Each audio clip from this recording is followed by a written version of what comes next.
Okay, so now we want to talk about reactions that change the carbon skeleton. And this is going to be, it's going to be easy to know when you need one of these because you're going to just count the carbons and you count and you number the carbons and the carbon skeleton. If it changes, you know you've got to introduce a reaction that changes the carbon skeleton, right?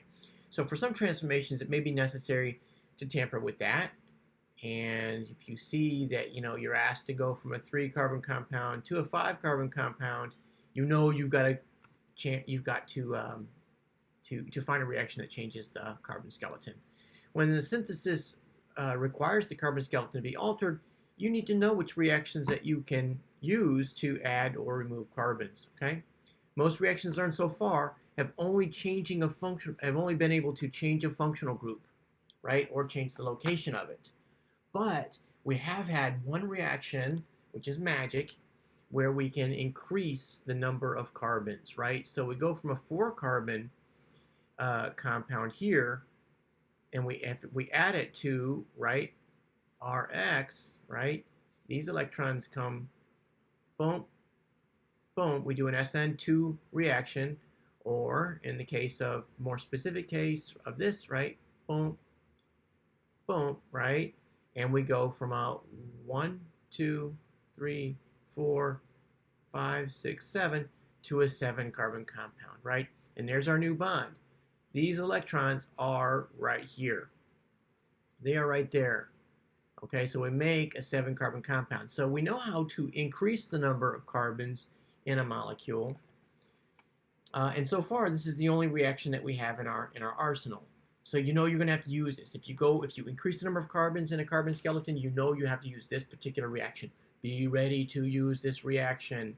Memorize it. Think about it. Practice with it. See what you can do with it, and be ready for it. It seems highly likely to show up on your final exam. And we also have a reaction where we can cut carbon-carbon chains, right? And it's called ozonolysis. So for an alkene, right, remember that? We snip, snip, put an oxygen right there, boom, boom, and put another oxygen there, boom, boom, and we cut wherever the alkene is. So if it's between carbons 4 and 5, then these carbons are going to go off to here, right? And whatever's left is going to go off in the other compound. So we've got ways of making, I'm going to go back a slide. We've got ways of making carbon-carbon bonds. That's with acetylide. Let me get an orange marker here. I don't use very often. That's with acetylide. And we've got ways of breaking carbon-carbon bonds, and that's with an alkene and ozone. We also can do this with an alkyne, right? Remember that? With one ozone, and then we do a second step. Remember that gives us a carboxylic acid, and if it's terminal, it gives us CO2. Right? If it's not terminal, it gives us another carboxylic acid. So we can cut alkenes and alkynes with ozone. And you know how to make alkenes and alkynes from alkanes, right? By bromination and elimination. So we've got several things we can do, really a ton of things we can do with the few reactions that we have at our disposal. We have about 40 reactions at our disposal, and we can do just a tremendous amount of things with these reactions. So again, I encourage you to take your reactions, put them out in front of you, and see what you can do with them. Go practice.